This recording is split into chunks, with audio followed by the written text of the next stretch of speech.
Hello everyone, my name is Manvita and now I am going to explain you about the surrogate loss functions and early stopping. So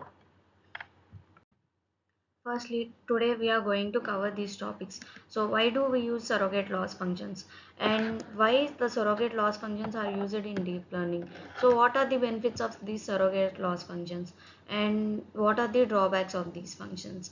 So let us see an example in practice and we will be combining these surrogate loss functions and finally the conclusion. So let me start with the introduction of these surrogate loss functions. So training a machine learning model involves in minimizing the loss functions, so which measures the difference between the models predicting and the actual values. So in many cases, computing these real loss functions can be computationally expensive but not complicated. So especially these complex models in deep learning will be to overcome these surrogate loss functions, so we use them often. So these functions are approximately the actual loss functions and are used to guide the training process. So now let us see what are these functions. So this function is a type of loss function and that is used in machine learning when the true objective function is difficult or impossible to optimize directly.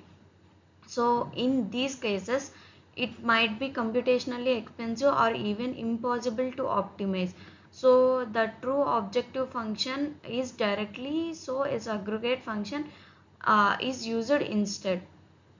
These surrogate loss functions is chosen so that it is easier to optimize and closely approximates the true objective functions.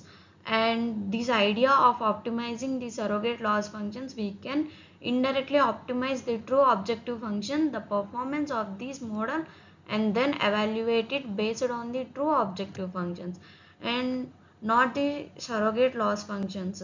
So for example, let us consider the classification problems. So these truly objective functions can be the 0 to 1 functions, which penalize the misclassification with a value of 1 and correct classifications with a value of 0. However, this function is not differentiable, making it difficult to use in optimization of algorithms such as gradient descent algorithms. And in these common surrogate loss functions, differentiable and closely approximates the 0 to 1 loss functions. By minimizing the cross entropy loss function, we can indirectly minimize the 0 to 1 loss functions. So now we will see why these functions will be used. So generally in optimization, in some of the cases, the true objective function may be difficult or impossible to optimize directly using a standard optimization algorithms. So for example, 0 to 1 loss function is used in classification, not in differentiable, so making it difficult to use optimization algorithms such as gradient descent. In such cases, surrogate loss functions that are closely approximate in the true objective function and can be used instead, and these are often differentiable, making them easier to optimize the using standard optimization techniques. And the second one is computationally efficiency. In some cases, the true objective functions may be computationally expensive to evaluate, making it difficult to use in optimization algorithms, so that require the frequent evaluation to the object function. Let us consider an example for this. A reinforcement learning, the true objective function may involve long-term rewards, which can be difficult and time consuming to compute. So these cases, surrogate loss functions are simpler and faster to evaluate, can be used instead. So third one is robustness. So a true objective function can be sensitive to outliers and noisy data, leading for the poor model performance. In such cases, surrogate loss functions that are more robustness, outlier or noise can be used instead. So for example, let us consider a function. So this Huber loss function is robust surrogate loss function, and that is less sensitive to outliers, so that than mean squared error loss functions. And finally, the generalization surrogate loss functions can help to improve this generalization performance of a machine learning models by choosing a surrogate loss function that is closely approximates the true objective function, where we can ensure that the model is optimizing the correct performance metric and will perform well on new unseen data.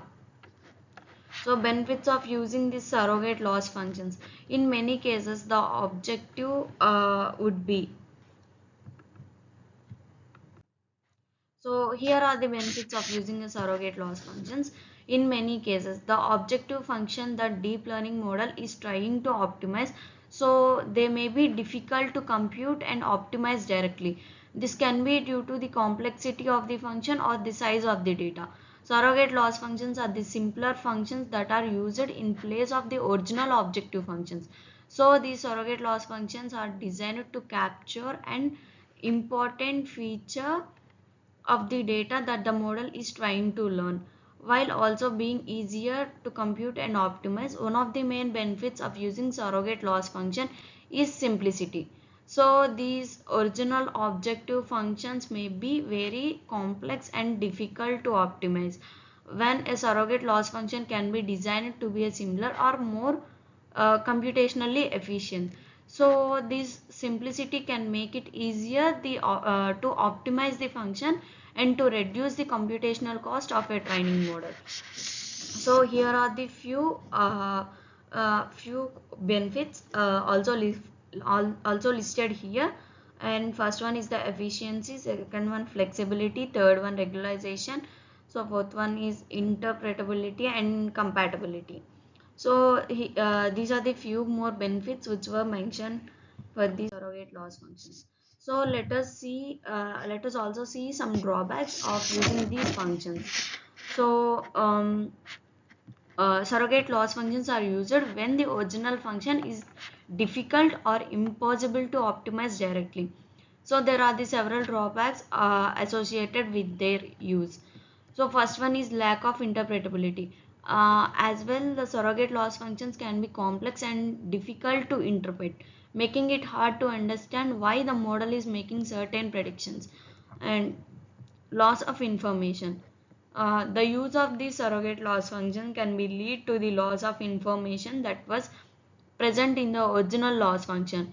This can be result in the models that are less accurate than it could be.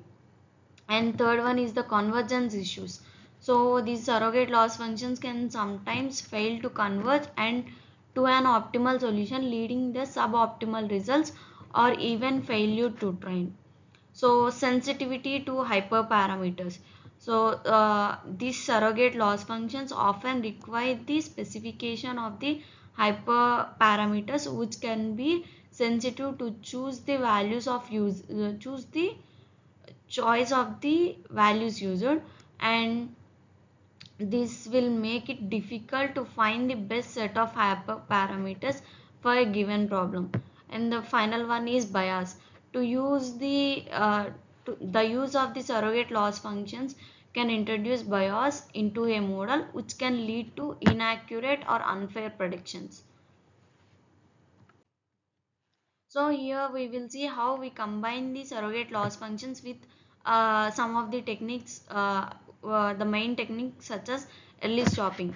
So when we are using a surrogate loss function, it can be helpful to combine it with early stopping based on the original loss function. So this can help to ensure that the model is not overfitting to the trained data and instead learning optimize the original objective. So here let us consider an example for the classification problem where the original loss function is the cross entropy loss, but it is difficult to optimize directly. These surrogate loss functions such as hinge loss and may be used instead. So to ensure that the model is not overfitting, so training the data early stopping based on the cross entropy would be used during this training. So this would be helpful to ensure that the model is not learning to optimize the objective rather than just minimizing the surrogate functions. Where we can see in some cases a surrogate loss function actually result in being able to learn more. So here I have taken a test set of 0 to 1 loss. Often it continues decreasing for a long time. After the training of the set, 0 to 1 has reached the 0 when the training using the log likelihood surrogate. This is because even when the expected 0 1 loss is 0, and one can improve the robustness of this classifier by further pushing the classes apart from each other, so obtaining a more confident and reliable classifier. So this information from the training data that would have been possible by simply minimizing the average of 0 to 1 loss function on this training unit. So this is all about the surrogate loss function. Just we can conclude this. The use of these surrogate loss functions is a critical in modern deep learning. So they could provide a way to optimize the complex objectives that may not be directly computed or differentiated, and they may not be directly computable and differentiable, and they need enable use to powerful optimization techniques such as stochastic gradient descent. So the choice of the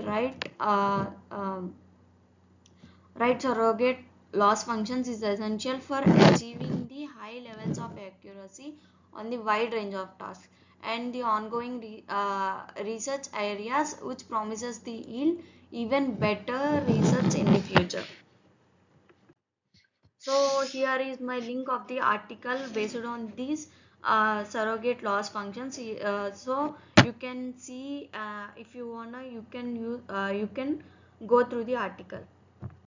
So thank you.